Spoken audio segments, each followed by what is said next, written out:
হ্যাঁ কিছু বাইরে বাইরে না না বাইরে চলো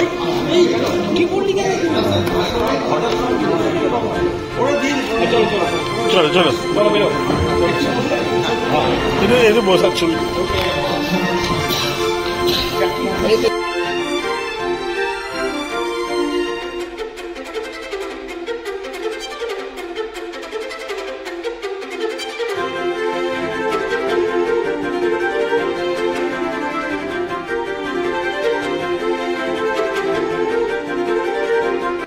বন্দ্যোপাধ্যায়কে রাজ্যসভায় পাঠাচ্ছে তৃণমূল কংগ্রেস।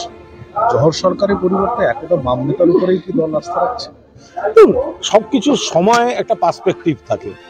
ঋতব্রত বন্দ্যোপাধ্যায় আগে রাজ্যসভায় ছিলেন এবং রাজ্যসভার সদস্য হিসেবে তার পারফরমেন্স অত্যন্ত ভালো ছিল।